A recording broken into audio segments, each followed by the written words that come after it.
Ceci est un livre audio autogénéré par Google. Introduction. Pour les plus anciens pythagoriciens, les choses étaient à la fois des êtres, des formes et des nombres, et la science géométrique de l'Antiquité pourrait être interprétée comme le réalisme transcendantal le plus conséquent et le plus abouti de l'histoire de la philosophie, tant la distance entre l'espace et l'être des choses y était réduite. Qui plus est, dans la géométrie euclidienne qui régna depuis l'Antiquité jusqu'à l'époque des Lumières, tout semble l'évidence même puisque la démonstration se fait par construction réalisée sous les yeux, et que cette géométrie-là semble de surcroît pouvoir révéler immédiatement l'ordre le plus intime de l'espace qui nous environne. Tout au long de son histoire, la science a perdu en évidence intuitive ce qu'elle a gagné en puissance. Ce n'est pas seulement l'évidence dans la praxis scientifique qui a été perdue, c'est aussi la certitude pour les humains de faire partie d'un tout où avoisinent les dieux et la nature et qui donne sens à leur vie. Le réalisme en général est très nostalgique de ce paradis perdu où la science et l'évidence des sens semblaient s'étayer mutuellement. L'on pourrait considérer ce mouvement de dématérialisation comme une affaire qui ne concerne que la science dans une perspective historique et épistémologique, bien loin par conséquent des préoccupations et du scientifique et de l'homme de la rue. C'est là que se trouve le principal piège du réalisme. Ce vénérable soubassement métaphysique s'est progressivement désagrégé, en conséquence de la mutation profonde de ses procédures de démonstration et de résolution de problèmes ainsi que de ses formes d'évidence intuitive. Ce soubassement métaphysique dont la science a réalisé qu'elle n'avait nul besoin, il est au fond ce qui manque le plus à l'homme dans sa propre vie. Et l'homme aujourd'hui le réclame à la science, faute de pouvoir se tourner vers les antiques cautions de son existence. Il n'en obtient rien, et doit se protéger par des couches toujours plus nombreuses de croyances purement imaginaires qui ne s'avèrent jamais suffisamment imperméables à son angoisse. Dans cette histoire brossée à grands traits du réalisme, le point d'inflexion, sinon de rupture, aura certainement été atteint avec la science moderne, qui commence avec Galilée et Newton. Aujourd'hui, en effet, le paradigme scientifique est devenu la norme incontestable de la vérité métaphysique et de la puissance technologique. Tout le monde y croit, beaucoup sont capables d'appliquer un savoir technique, mais finalement très peu de personnes sont capables de mener à bien des recherches fondamentales. Il s'ensuit un effet d'hégémonie idéologique. Dans l'ignorance à peu près généralisée de ce qu'est vraiment la science, on croit volontiers que tout devrait être à terme expliqué par elle. La science dans sa figure fantasmatique semble détenir une explication métaphysique dont il est normal qu'elle ne nous soit pas accessible. Ce n'est pas grave, nous sommes rassurés de croire qu'elle existe. La science est devenue un immense sujet supposé savoir, à ceci près que ce n'est pas un sujet. En s'appuyant sur la science, les sciences de l'homme, les sciences du sujet, peuvent pour leur propre compte revendiquer un semblable sujet supposé savoir, où Lacan a reconnu la première façade du transfert. Mais alors que l'évidence intuitive et l'explication métaphysique ont depuis longtemps cessé de caractériser la science mathématique et physique, les sciences humaines semblent encore s'appuyer aujourd'hui sur des présupposés réalistes. S'il ne s'agissait que de recherches fondamentales, ce genre de croyance serait sans véritable pertinence, mais inversement, s'agissant de l'humain en général, la dite croyance recèle une recherche effrénée de sens métaphysique et d'évidence intuitive dont la frustration toujours renouvelée ne cesse pourtant de renforcer sa conviction d'en trouver un jour. Le réalisme est cette réponse vide, l'équivalent d'un acte de foi désespéré et apotropaïque. Plutôt que de reconnaître le manque d'un tel sens et l'absence évidence intuitive, Lacan parlait de l'évidement de l'évidence. Le réaliste a tendance à promouvoir l'évidence de tous les jours, celle qui est portée par le monde de la vie, le Lebenswelt Husserlin, au rang de vérité première qui serait capable de toucher jusqu'à l'être même de l'homme. Le réaliste voudrait pouvoir bénéficier de cette certitude métaphysique, celle d'après laquelle son monde senti serait immédiatement réel, et se l'attribuer. Lui aussi existe, même s'il ne se sent pas comme il sent n'importe quelle chose dans son monde, lui aussi est réel, assuré de son existence et de son sens. Mais cela ne fonctionne pas très bien. Plus le réaliste ordinaire, celui de tous les jours car nous sommes tous fondamentalement réalistes, croit à une réalité qui serait à la fois ontologique et scientifique, plus sa conviction est en fait une croyance millénariste qui se renforce de ses frustrations et déceptions répétées. L'on ne saurait se moquer de lui, car nous sommes tous logés à la même enseigne. la modernité nous a laissés orphelins d'une caution divine, d'un Dieu Véreis qui ne saurait tromper et qui pourrait dire le vrai du vrai. Aujourd'hui, le désenchantement est en passe d'atteindre son paroxysme. La transcendance semble un pari improbable et l'idée d'humanité, avec son irrationalisme foncier, paraît en constituer son tout dernier refuge, un dérisoire rempart devant la anéantisation que la modernité a infligée au ciel qu'elle a vidé de tous ses dieux, à la nature qu'elle a arraisonnée et transformée en ressources naturelles, et enfin à l'homme qui se raccroche à tout ce qui peut l'aider à tenir le coup même s'il s'agit des illusions, comme celle de se croire une machine si cela peut permettre d'imaginer qu'il est réparable, reprogrammable, rachetable en quelque sorte. Par des chemins différents, la philosophie critique de Kant et l'immense travail de théorisation qui en psychanalyse commence avec Freud et culmine avec Lacan manifeste un double mouvement, celui d'une critique énergique du réalisme qui pense pouvoir réduire à zéro la distance entre la chose et l'expérience de la chose, et celui d'une élaboration patiente d'une méthodologie qui fonde ou devrait pouvoir fonder un idéalisme. Ce dernier serait une méthode assise d'abord sur une idée juste de ce qui se joue, de ce qui se fait, de ce qui se passe et où nous sommes toujours peu ou prou impliqués.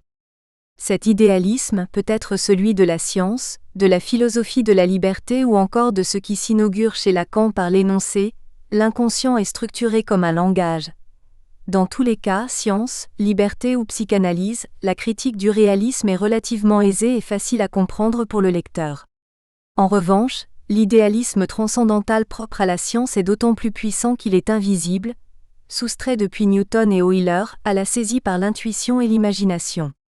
En un mot, on n'y comprend pas grand-chose à première vue.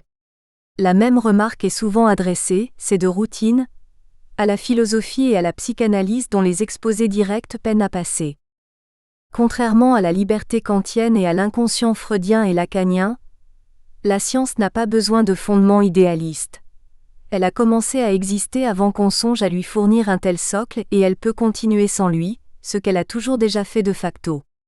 Pourtant on a longtemps cru et parfois l'on croit encore qu'il n'est pas de science physique possible sans un concept clair et facile à vulgariser de la nature de l'espace et du temps, de la masse et du vide ou de la force de gravité.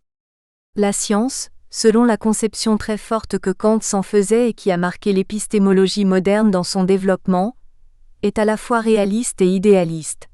Ce qu'elle produit idéalement lorsqu'elle réussit, semble pouvoir toujours trouver une correspondance dans la réalité observable, parfois à des décennies de distance, et inversement, le réel semble être a priori entièrement mathématisable et théorisable. Il n'en va pas de même pour l'être humain. C'est là l'un des principaux acquis de la philosophie critique, et nous aurons à y insister. L'être humain n'est pas entièrement un phénomène donné au sens et il n'est pas du tout susceptible d'être théorisé via une construction ou une théorie prétendument scientifique qui puisse le rendre intégralement calculable a priori ou même a posteriori.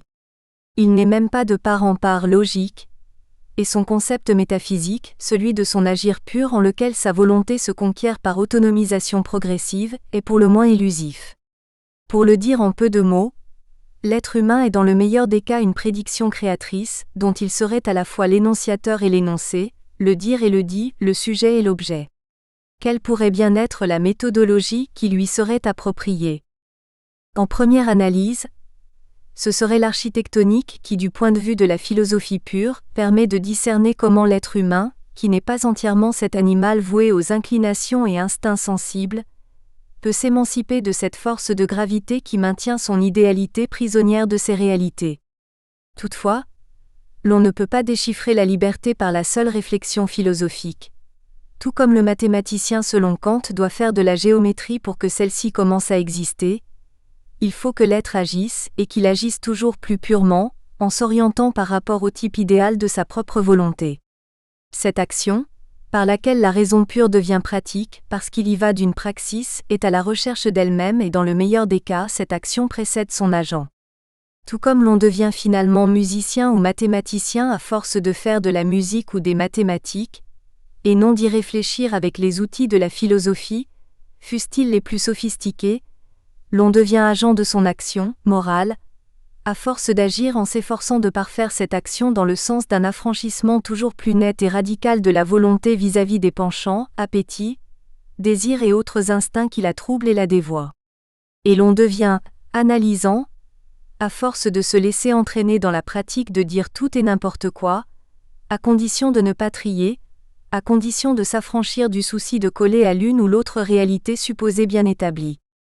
Kant se sera toujours efforcé de penser avec rigueur et cohérence, sans se laisser captiver par la joliesse d'une trouvaille ou quelque bonheur d'écriture inspirée. On en prend la mesure en lisant son œuvre critique, si manifestement systématique. La méthodologie qu'il revendique expressi verbis est l'architectonique, c'est-à-dire l'art des systèmes.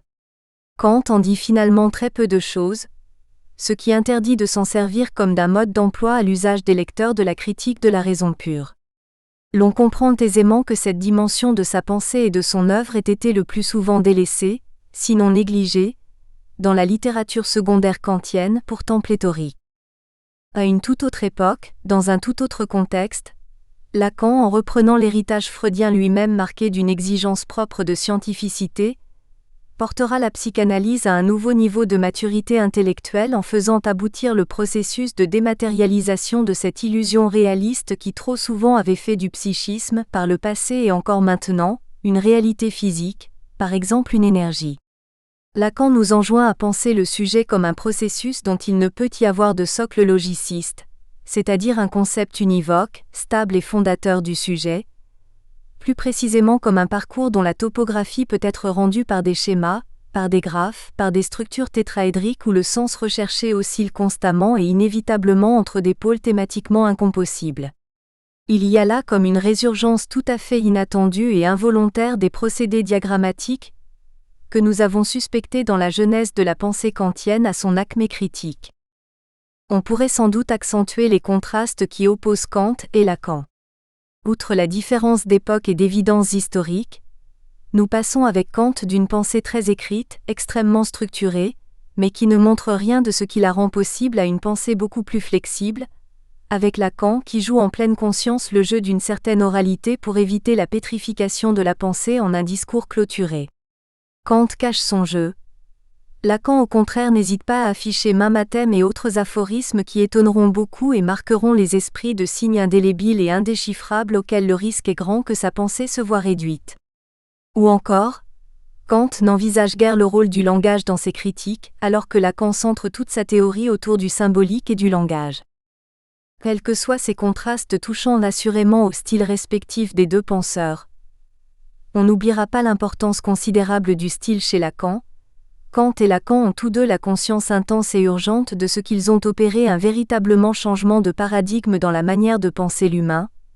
Pour l'un comme pour l'autre, ce changement va de la critique des différentes formes de réalisme à la fondation non seulement d'un système, mais aussi d'une façon de penser la structure en général, dont l'architectonique et la topologie sont des formes parmi bien d'autres possibles. C'est en fonction de cette critique du réalisme et de la structure que le rapprochement entre ces deux grands penseurs pourra s'avérer fécond. Le projet de cet ouvrage est d'examiner rigoureusement les conditions de possibilité d'une méthodologie dont le concept philosophique serait celui de l'architectonique, l'art des systèmes et non pas un système de tous les systèmes, et dont la traduction graphique serait apparentée à ce qu'a produit la topologie lacanienne prise dans sa plus grande extension. Pour cela, il faut reprendre le chemin déjà frayé qui est celui d'une dévastatrice déconstruction du réalisme dont les différents concepts sont bien décrits par Kant. Il faut reprendre ce chemin en effet, car l'on ne peut pas se transporter d'un coup dans un idéalisme auquel il ne mène qu'à travers ses impossibilités et ses contradictions propres, de par le mouvement et l'événement même de la critique.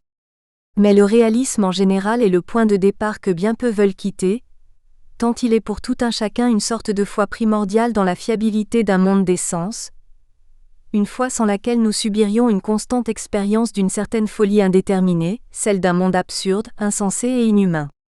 Mais cette foi est devenue fragile avec le temps. Aujourd'hui, les certitudes propres à ce réalisme se sont effritées. L'on est passé de l'évidence d'un monde familier et habitable aux humains à une forme d'incrédulité inquiète et nostalgique face au spectacle d'un monde surencombré de machines et de marchandises et tranquillement absurde, qui s'avère en réalité étranger aux humains. La posture réaliste persiste, même si elle a changé d'aspect. Le problème que pose le réalisme n'est pas son point de départ, mais le fait qu'avec lui on risque toujours déjà d'en rester là. Le dépassement du réalisme que préconise la philosophie kantienne n'est certainement pas l'exil dans une vie imaginaire qui aujourd'hui est d'ailleurs devenue l'extension du repli mélancolique face à un monde opaque, mais la capacité d'initier en un premier commencement une création, qu'elle soit artistique, spirituelle, philosophique, ouverte à autrui dans la reconnaissance de son altérité foncière. Le dépassement du réalisme est surtout la condition indispensable pour accepter tout d'abord un effet de vide, là où le cogito cartésien est jadis venu se loger avec le succès idéologique que l'on sait, pour le déborder ensuite dans la critique que Kant en fait, et enfin pour l'ouvrir sur l'inconscient découvert par Freud et le travailler avec Lacan dans la dynamique de l'être parlant et des discours. L'architectonique kantienne s'aperçoit dans la systématicité avec laquelle elle déconstruit les illusions de la raison, qui sont toutes d'origine réaliste, dogmatique ou sceptique. Il ne pouvait en être autrement. On ne peut pas échapper aux chimères de l'esprit en les regardant droit dans les yeux, en analysant indéfiniment le contenu propre par exemple. Il faut organiser toutes les possibilités alternatives en un système d'incompossibles, par exemple les thèses et antithèses cosmologiques de la dialectique transcendantale, pour enfin en comprendre par cette vue globale les pièges et les déjouer enfin. L'architectonique elle-même fait surgir de nouveaux commencements, en faisant naître de manière souvent inattendue de nouvelles idées. C'est ainsi, nous le verrons, que Kant a aperçu après coup la possibilité conceptuelle d'écrire une troisième critique, celle de la faculté de juger sans devoir en fin de compte changer quoi que ce soit aux deux premières. Hormis quelques exceptions fort isolées que nous évoquerons, Kant ne livre rien de la traduction diagrammatique de sa méthode architectonique. Il nous faudra donc montrer comment l'ensemble des méthodologies qu'il mobilise, à commencer par le constructivisme propre à la géométrie euclidienne, permet de situer l'architectonique et d'en comprendre le modus operandi. C'est là que se renforce l'intérêt et la fécondité philosophique d'un rapprochement avec la topologie lacanienne. Lacan tire lui aussi toutes les conséquences de ce que le sujet est tout sauf ce concept métaphysique stable auquel tous les discours réalistes s'adosseraient pour traiter l'esprit humain, à l'instar d'un moteur à dépanner ou d'un programme informatique à débugger. En homme de son temps, il s'affranchit des contraintes qui pouvaient limiter Kant, songeons aux menaces qui pouvaient peser sur lui dès qu'on a commencé à le soupçonner d'athéisme, et en vient le plus naturellement du monde à construire avec art ses schémas, ses graphes, ses tétraèdres, ses surfaces bilatères ou unilatères, ses nœuds borroméens, comme autant de tentatives de remettre en question le sujet et le par-l'être. Il ne s'agit pas pour autant dans cet ouvrage d'expliquer Kant par Lacan et encore moins Lacan par Kant, mais bien plutôt à partir de s'ouvrir à une pensée qui affronte l'au-delà de ce que la logique formelle, avec son principe de non-contradiction, fixe comme limite à son effectivité. L'être humain n'obéit que très partiellement ou à l'occasion au principe de non-contradiction. Une adhésion sans reste à cette logique-là en ferait l'équivalent d'une machine. L'être humain est peuplé de fictions multiples, disparates, contradictoires, qui se présentent comme des réalités définitives ou provisoires. Autant de fictions, autant de pièges, car la fiction, qui se présente comme la seule, l'unique tant qu'on y croit, ne signifie pas d'autre réalité qu'elle-même, non sans une efficacité qui peut être redoutable. Pourtant chaque fiction peut et doit être située en fonction de l'idée et de l'idéalisme qui la commande.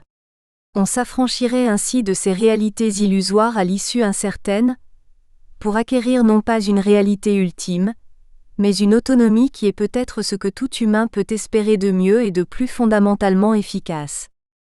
Cet au-delà au sein de l'être humain, Kant et Lacan l'interprètent différemment. Pour Kant ne compte que le concept d'une causalité libre, impossible et nécessaire. Pour Lacan ne compte que le par-l'être, l'être qui n'existe que par la parole dans sa rencontre avec le réel. Ce dernier ne vaut aucunement comme une réalité ultime, car on ne le touche qu'en rencontrant l'impossible auquel nous confrontent nécessairement les formations de l'inconscient, ce qui a pour effet de relancer sans fin les transformations de la structure et ainsi de permettre d'échapper toujours à nouveau au piège du réalisme et à toute réalité qui se voudrait ultime. Cela en passe par une déconstruction non seulement des sirènes du réalisme émotionnel, où l'inspiration mantique sert à elle-même de preuve et de légitimité, mais aussi du réalisme scientifique, sous lequel peuvent s'abriter pour s'y laisser pétrifier maints concepts freudiens et lacaniens, et encore de toute posture scientiste qui donne pour acquise la réduction du fait humain à un organe standard de production et de consommation. Aujourd'hui plus que jamais, le prestige de la science produit du scientisme, c'est-à-dire un réalisme assez plat qui estompe la distance entre l'être et la pensée, entre le phénomène et la connaissance scientifique, tout simplement parce qu'il en ignore tout, et de l'être, et de la pensée et de ladite distance d'entre les deux. Or la science moderne peut éventuellement tout expliquer, si l'on s'entend sur ce qu'expliquer signifie, à savoir calculer, gérer, administrer, à raisonner. Elle peut bien tout expliquer et calculer, mais il n'y a rien au sein de la science qui puisse dire à l'homme ce qu'il est, et ce rien, pourtant, nous dit Kant, est exactement le point à partir duquel l'homme pourra faire quelque chose de lui-même et devenir ce qu'il est comme de par une téléologie purement spirituelle. Repéré par Lacan comme objet A, qui vaut non pas comme un objet de convoitise, mais comme un manque radical qui cause le désir, ce rien est fondamental dans la structure de l'être parlant. Dès que ce rien se voit bouché par l'une ou l'autre fiction métaphysique, qui ont la prétention de fonder la réalité de l'homme, il risque bien d'entraîner des manifestations immenses du mal, comme on continuera à en voir si l'on ne déjoue pas les pièges du réalisme qui prétendrait fonder la réalité de l'homme.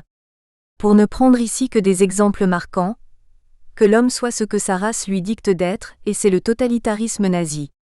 Que l'homme soit ce que l'histoire lui commande de faire à partir de sa classe sociale, où son positionnement suffit à tout expliquer, et c'est le totalitarisme stalinien. Qu'il se définisse par la réalité d'un capital, au sens métaphorique ou non, et c'est le totalitarisme capitaliste sous toutes ses formes. Il n'y a aucun remède contre de tels maux, dont on ne peut dériver aucun bien par inversion des valeurs. Il n'y a aucun chemin de réponse sinon la déconstruction des pièges du réalisme et l'analyse de la structure du par-l'être qu'exposent chacune à leur façon l'architectonique de Kant et la topologie de Lacan. Chapitre 1 – La réalité psychique. La réalité est tout à la fois ce dont nous faisons l'expérience de par l'usage de nos 5 sens. On a l'impression que la Terre est plate, et ce que nous enseigne objectivement la science, la Terre est ronde. Ces deux perspectives en lesquelles se clive d'emblée le concept phénoménologique de la réalité en même temps que celui épistémologique, de l'objectivité s'éclipsent réciproquement, et pourtant c'est le même moi qui fait l'expérience de ce qui paraît et de ce qui est, et qui accepte l'enseignement scientifique de ce qui est et de ce qui paraît. Paraître et être concernent toujours déjà un sujet au sujet duquel il faut poser la question : est-il ou paraît-il avoir une réalité ? Si oui, laquelle ? Faut-il la ramener à l'apparaître phénoménologique, la Terre est plate, ou à l'être épistémologique, la Terre est ronde ? En réponse à cette question, Freud introduit le concept de réalité psychique. La réalité psychique, c'est tout à la fois réalité et fantasme, être et disparaître, paraître et décêtre. Est-ce une vraie réponse ? Ou n'est-ce qu'un tour de passe-passe pour éluder la question ? Pour en juger, nous devons d'abord mesurer l'ampleur de la question. La psychologie, la psychopathologie, la psychiatrie, la psychanalyse, toutes les disciplines dites psy semblent traiter d'une seule et même réalité qui serait pourtant composée des différentes espèces naturelles du psychisme humain, de ses formes normales et de ses formes pathologiques. Ces dernières sont généralement dénommées psychonévroses, ce que l'on pourrait traduire par maladie des nerfs relative au psychisme, ou l'opposition radicale entre une réalité qui relèverait de la science physique, les nerfs, et une autre réalité qui relèverait de l'apparaître humain, le psychisme, paraît d'emblée faire écho aux perspectives épistémologiques et phénoménologiques. Qu'à cela ne tienne, dans le mouvement même par lequel ces deux perspectives sont ramenées sous un seul concept, la dichotomie inhérente aux psychonévroses, névroses et psychoses, disparaît dans le concept holistique qui ordinairement traite le psychisme comme une réalité et comme l'objet de toutes les disciplines dites psy. Sous couvert de cette unité à prétention quasi scientifique, la question du statut de la réalité psychique chez Freud a disparu pour faire place à une posture de validation expérimentale des hypothèses empruntées à la science. Dans cette perspective appauvrie, l'on se contente ordinairement dans les différentes disciplines de prendre la mesure de cette réalité, par la seule observation, comme si cela allait de soi de n'interférer d'aucune façon avec ce qui est observé. Tout comme le botaniste depuis l'inné observe les racines, les feuilles, les fruits pour cerner le système de chaque plante particulière et ensuite le système de la nature en général, le psychologue est censé, dans cette perspective-là, tout d'abord observer méticuleusement la matière psychique, y compris la neurophysique, du sujet particulier pour acquérir une connaissance aussi complète que possible de sa nature, connaissance qui commencerait par une description raisonnée ainsi qu'une nomenclature, ce que les anciens appelaient une histoire naturelle, avant de se prêter à une formalisation théorétique plus ambitieuse. Cette conception-là du psychisme, qui semble de facto gouverner une telle approche scientiste, est en fait réaliste, dans le sens métaphysique et classique du terme, à savoir qu'elle fait de la réalité psychique une sorte de matière première que l'on peut décrire, quantifier et même peut-être mathématiser commodément. Pourtant, dès qu'elle est mise en œuvre, cette perspective appauvrie explose. En effet, la perspective réaliste qui est celle de la posture ordinaire du psychologue ne peut éviter de se diffracter et de faire émerger deux points de vue difficilement réconciliables. Celui qui vise de manière neutre et universelle un psychisme valant de manière nécessaire pour quiconque, et celui qui envisage ce même psychisme de manière plus concrète dans le cas particulier que présente tel ou tel individu. L'observation porte alors sur une personne dont la particularité peut même s'avérer singulière et contingente, caractérisée qu'elle est par les symptômes dont elle peut se plaindre et par l'écart de sa santé par rapport à une norme idéale explicitement construite ou implicitement invoquée. Pourtant, en un premier temps, cette diffraction critique de la perspective semble n'émouvoir personne. Partant d'une telle posture supposée scientifique, où s'affrontent quant au psychisme la réalité normale et les réalités particulières, on croit toujours déjà possible de déterminer aisément les modes d'intervention ou de thérapeutique adéquats à chaque espèce de cas particulier, dont aucun ne peut donc être reconnu comme singulier, c'est-à-dire peu ou prou irréductible à la norme. La juste articulation du temps diagnostique et du temps thérapeutique fournirait alors les meilleures issues pratiques et le meilleur pronostic pour le traitement de ces réalités.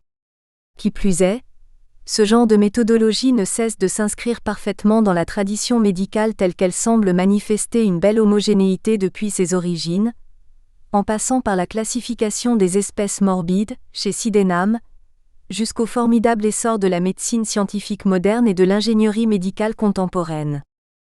Pourtant, cette conception scientifico-médicale de la réalité psychique est d'emblée contredite par la chose elle-même, dans la pratique aussi bien que dans la théorie. Ici, le fait résiste bien plus d'ailleurs que dans le champ médical en général.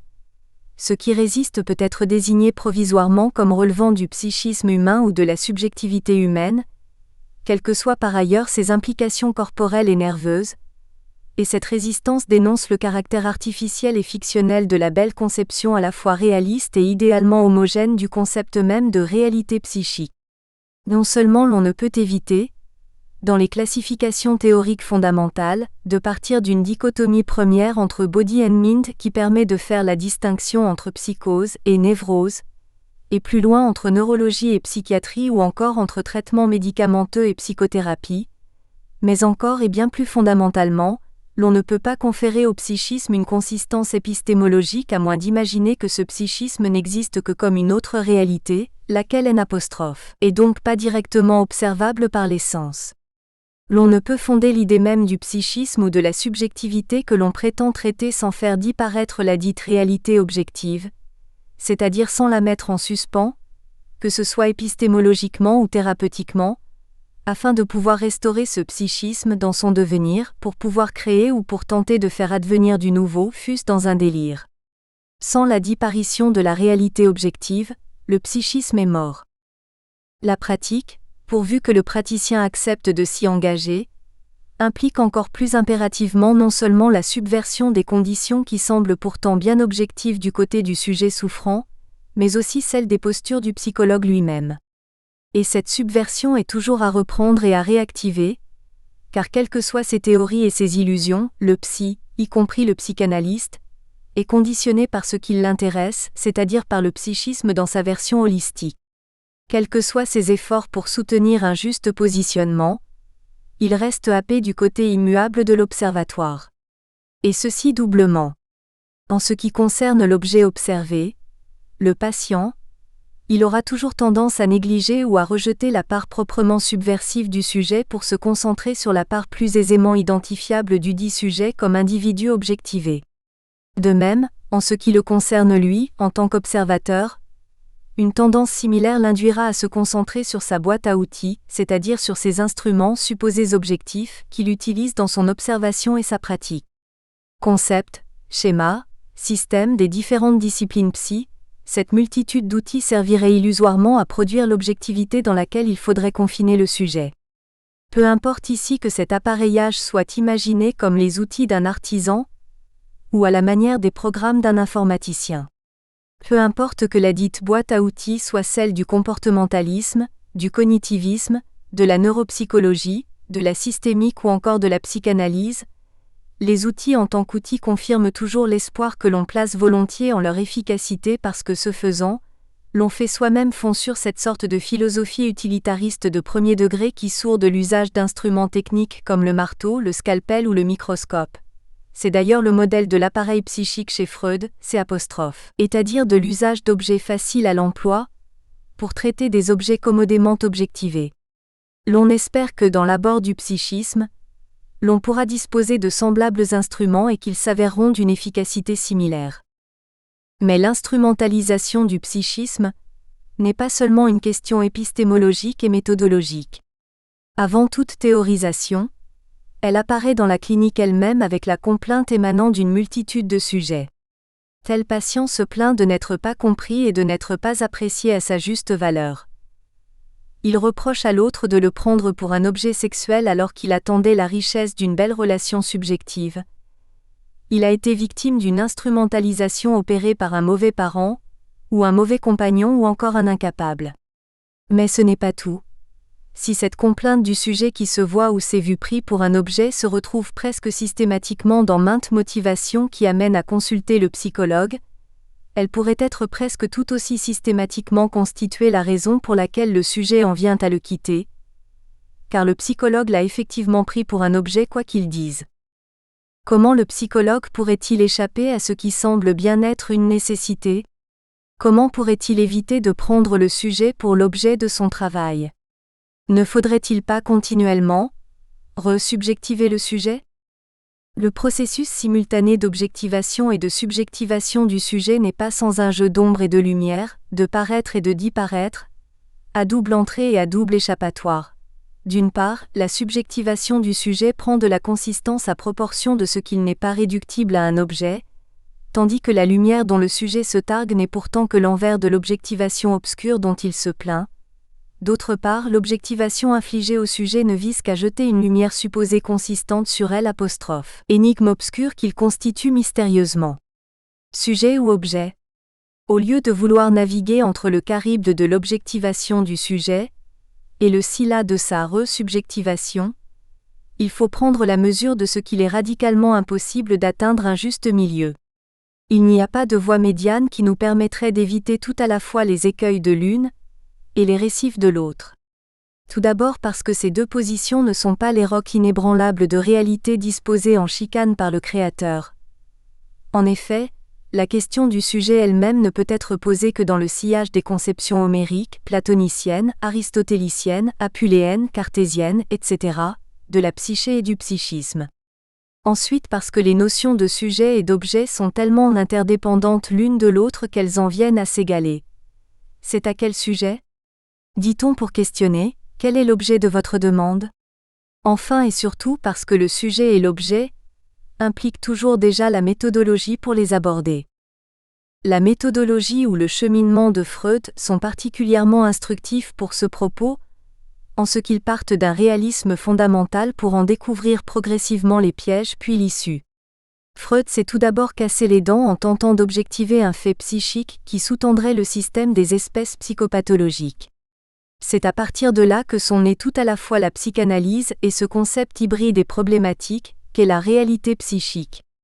C'est à partir de cette tentative d'objectiver le sujet et surtout de l'échec assumé de cette tentative que la psychanalyse s'est développée, forgeant sa technique, dont le paradigme est exposé dans le grand ouvrage de Freud consacré au rêve, la Traumdeutung.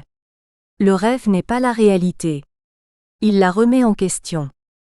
Mais il ne suffira pas de suivre à la lettre le cheminement freudien comme un bon historien, et d'enregistrer les résultats consignés dans ses œuvres complètes.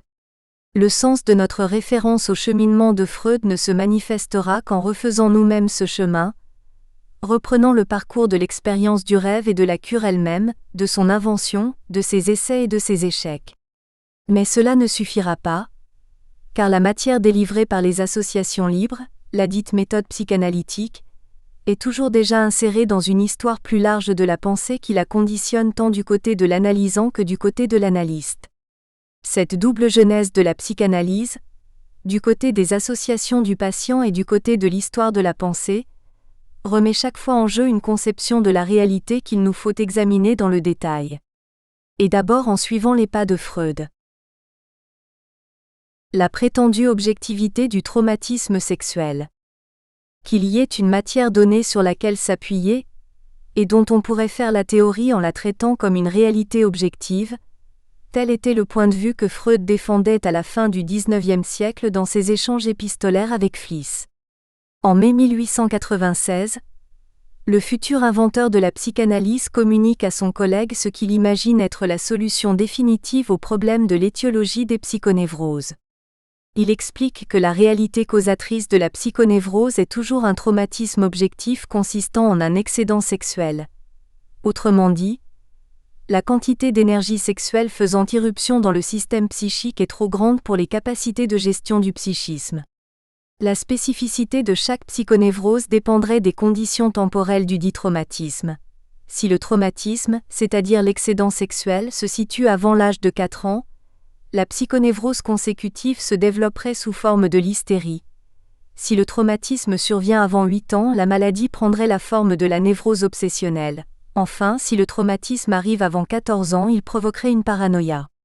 Ainsi, l'hystérie féminine serait tout simplement la conséquence de pratiques incestueuses du père avec sa propre fille, future hystérique, âgée de moins de 4 ans. Telle serait la réalité de l'hystérie, complètement déterminée par la réalité du trauma. Avec une telle formule, l'hystérique ne constitue plus un problème, son hystérie est objectivée par un trauma daté précisément. On trouverait de semblables formules objectivantes dans d'autres diagnostics psychopathologiques. Peu importe les détails de ces spéculations que Freud nomme séneurotica, et qui peuvent être amendées à l'infini.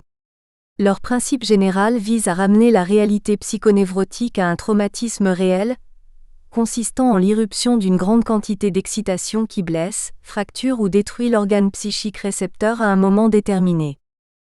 Nous verrons que ce principe général ne remplit pas ses promesses, et qu'il y aura lieu non seulement de le réinterroger en tant que tel, mais encore et surtout de se demander pourquoi nous avons tant besoin d'un tel principe qui ramènerait le traitement du psychisme à une réalité à la fois indépendante de nous et parfaitement transparente, ce serait l'objectivité, et qui tenterait de lui faire correspondre une théorisation prétendument scientifique, fondée sur un concept de la science qui, quant à lui, reste impensé. Car ce principe général de recours à une réalité basique continue encore à déterminer la quasi-totalité des pratiques psychothérapeutiques d'aujourd'hui. Et quelles que soient les avancées de la psychanalyse, ce principe réaliste se glisse subrepticement encore et encore dans la théorie et la pratique de la psychanalyse. Nous pouvons très difficilement nous défaire de cette définition du psychisme, qui le réduit à la réélaboration ou la modulation subjective d'une prétendue réalité préexistante et parfaitement lisse, comme un matériau simplement physique. Peu importe que cette réalité soit décrite d'un point de vue sociologique, comportemental, biochimique, voire même langagier, tout semble devoir être fondé sur la réalité.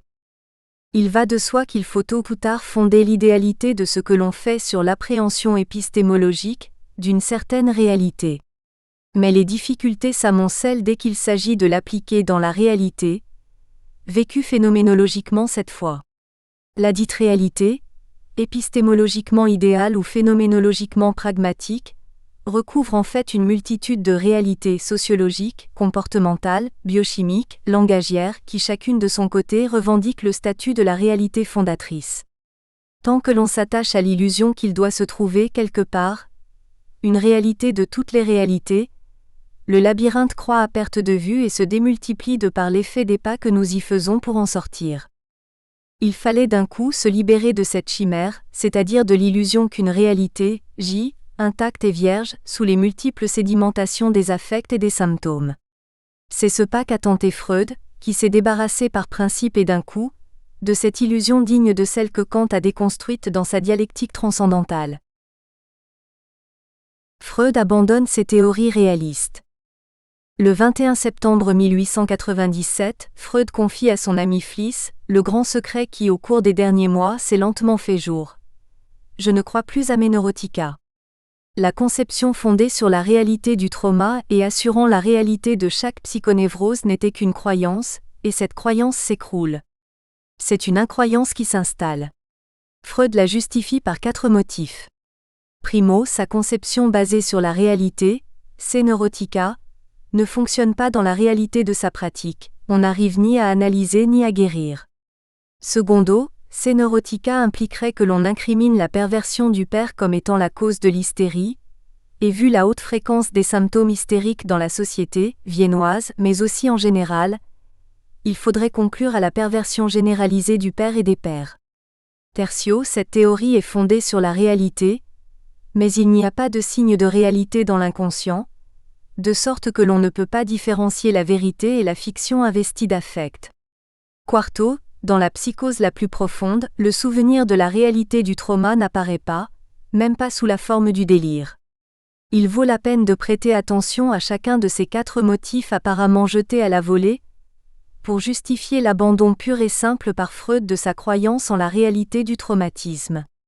Car chacun de ces motifs d'incroyance insiste pour des raisons structurelles qui répondent à la tendance tant générale que structurelle de persévérer dans l'objectivation du psychisme, malgré toutes les tentatives de régler définitivement le problème par une doctrine plus respectueuse du sujet. Le premier motif est pragmatique et il répond au besoin tout aussi pragmatique d'avoir supposé une réalité basique. Si j'ai à ma disposition une réalité qui existe en elle-même, je dois pouvoir au moins la constater, l'analyser, avoir prise sur elle et éventuellement la guérir.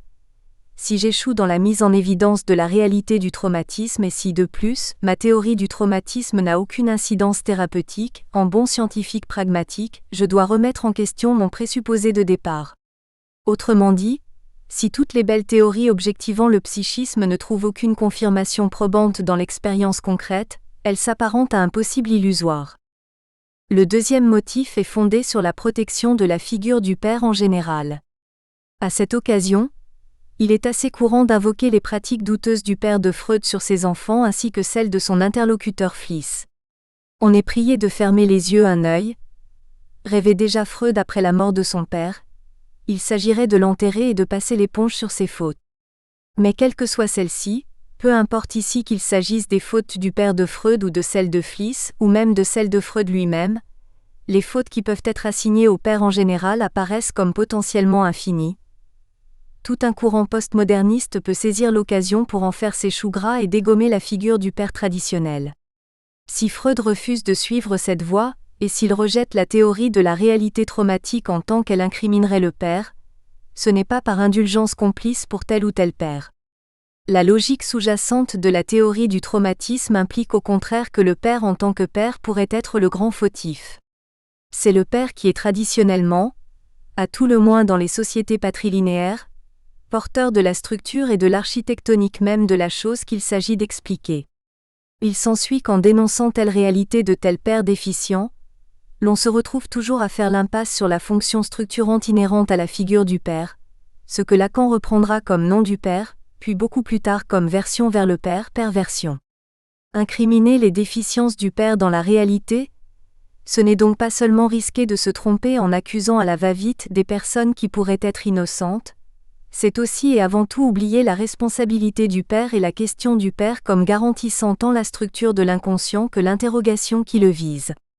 Le principe d'objectivation du psychisme peut bien sûr mettre sur la sellette tel ou tel père, là n'est pas l'important. L'important c'est qu'il se trouve subrepticement amené à mettre hors jeu la question de la fonction du père, c'est-à-dire de la structure sans laquelle il n'y aurait pas de psychisme, pas d'inconscient, pas de sujet. Autrement dit, s'il est conséquent, le principe d'objectivation du psychisme, en s'en prenant au père derrière le père, si la branche sur laquelle il est assis est père chemin faisant la réalité de ce qu'il tente d'objectiver. Le troisième motif est l'impossibilité de trouver un signe sensible de réalité dans l'inconscient. Certes, il est possible de repérer dans la réalité une formation de l'inconscient, un lapsus réellement tombé, un rêve réellement remémoré, un mot d'esprit réellement raconté, mais quel que soit le repérage objectif de ces formations de l'inconscient, celles-ci impliquent chaque fois un tourbillon de transformation propre à l'inconscient. L'inconscient ne se donne que dans le travail du rêve et celui-ci ne pense, ne calcule, ne juge absolument pas, mais se borne à ceci, donner une autre forme. Il n'y a aucun critère de réalité dans ce jeu de transformation. Malgré la réalité objective des produits finis de l'inconscient que sont tel lapsus, tel rêve ou tel mot d'esprit, l'inconscient en tant qu'il est structuré comme un langage, c'est-à-dire comme ce tourbillon de transformation, échappe comme le furet de la comptine, il court, aux conditions nécessaires d'une réalité objective. Enfin, le quatrième motif est tiré de la psychose. À première vue, on pourrait penser qu'il s'agit là d'un cas particulier du premier motif. Dans le cas de la psychose, on ne retrouve pas le trauma spécifique et l'action thérapeutique échoue. Pourtant, la question de la psychose fait bien plus, dans la mesure où l'évocation du délire introduit précisément un mode de pensée complètement désarrimé de la réalité. Avec le délire, la psychose fournit le contre-exemple d'une pensée réaliste, à savoir une pensée non fondée sur une réalité préexistante, une pensée qui n'est pas la modulation subjective d'une réalité empirique, une pensée que nous pouvons appeler provisoirement création. Ce point est essentiel, car la pensée en général implique toujours déjà une telle création, laquelle relève du fantasme dont la faculté est l'imagination, fantasia. S'imaginer que par la pensée et afin de penser, l'on puisse s'orienter exclusivement vers ce que l'on tient pour la réalité, ce n'est pas penser. C'est au contraire imaginer que l'on est en train de penser. La réalité n'est donc pas celle que l'on croit avoir atteint par la pensée, faute de pensée. Elle est simplement une production de l'imagination, dont on veut ignorer qu'elle est créatrice de son objet. Dans ce contexte, la psychose, à rebours des habitudes de la raison ordinaire, mobilise une pensée qui a ceci de particulier qu'elle s'en tient exclusivement à elle-même, hors toute reprise subjective de la réalité objective. Autrement dit, la folie donne l'exemple affolant et sublime d'un cas limite de la pensée qui n'est pas l'image ou la copie subjective de la réalité objective. Ce qui donne à penser, et non à imaginer cette fois-ci, qu'en fait la pensée proprement dite ne dispose jamais d'une telle réalité objective et qu'elle n'en est jamais l'image, le modèle ou encore le reflet. Freud reconnaît très explicitement dans ses échanges avec Fliss que son renoncement à de telles croyances résulte d'un travail intellectuel honnête et vigoureux, et il a abandonné sa belle théorie ainsi que sa foi en la réalité des traumatismes sexuels qui seraient chacun caractéristiques des différents âges de la vie. Maintenant qu'il a abandonné cette théorie sur laquelle il avait fondé l'espoir d'une renommée éternelle, il n'a plus qu'à rester serein, tranquille et modeste, faire attention. En lieu et place de sa théorie réaliste et radicalement objectivante, il doit constater que le fantasme sexuel s'empare régulièrement du thème des parents.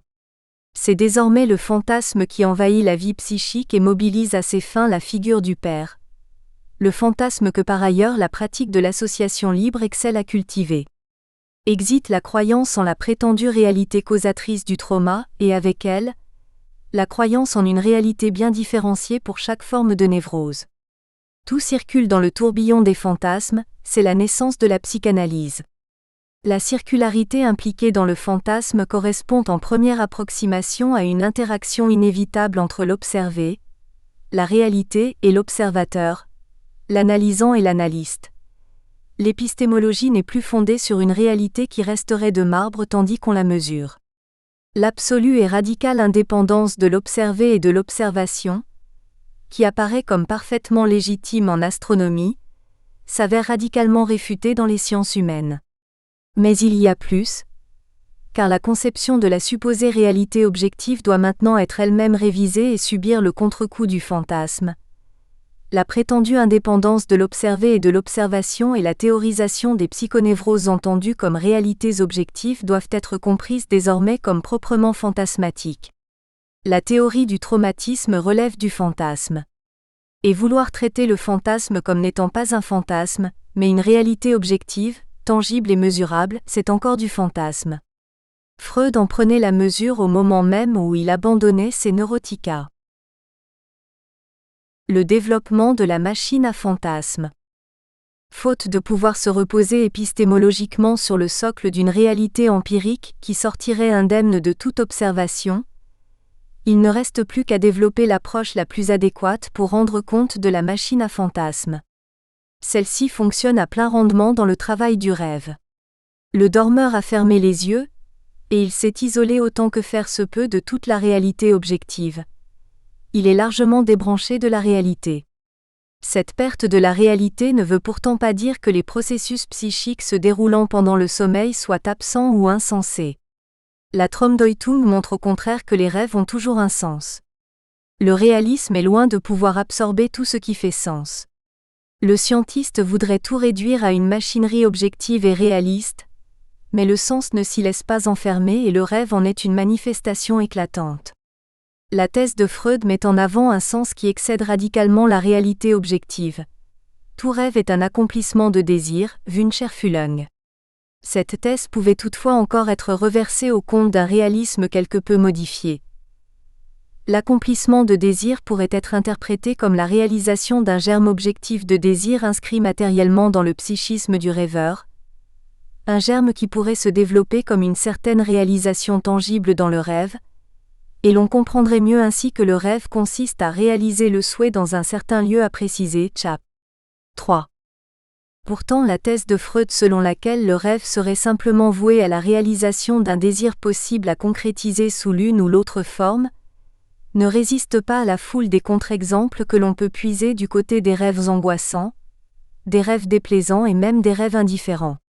Qu'à cela ne tienne, on en viendrait assez naïvement à penser que certains rêves réalisent un souhait, d'autres une crainte, d'autres encore une angoisse, etc. Et ces réalisations seraient encore vues comme les transpositions fidèles de réalités psychologiques latentes, dans le contenu manifeste du rêve. Mais les contre-exemples de rêves déplaisants ne s'opposent pas aux exemples de rêves plaisants, comme des antithèses s'opposeraient à leur thèse à l'intérieur même du cadre de réalisation multiples censé pouvoir tout synthétiser.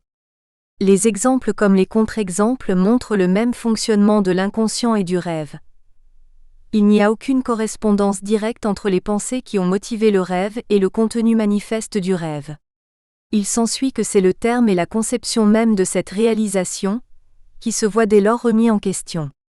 Tout d'abord parce que le caractère plaisant ou déplaisant du rêve ne se règle aucunement sur la réalité objective évoquée par le contenu manifeste du rêve. Un rêve au contenu manifeste horrible peut être parfaitement plaisant, tandis qu'un rêve au contenu manifeste banal peut être parfaitement angoissant. Qu'il s'agisse de rêves plaisants ou déplaisants, la différence dont on devra tenir compte passera non pas entre deux contenus, le contenu manifeste et le contenu latent qui peuvent tous deux valoir comme des réalités, mais bien plutôt entre le contenu manifeste du rêve, la réalité phénoménale ou les images du rêve, et le travail des transformations propres à l'inconscient et à la pensée en général. Le désir, dès lors, ne peut être saisi par ce qui serait... Nous espérons que vous avez apprécié cet aperçu. Pour continuer à écouter ce livre audio sur Google Play Livres, utilisez le lien dans la description de la vidéo.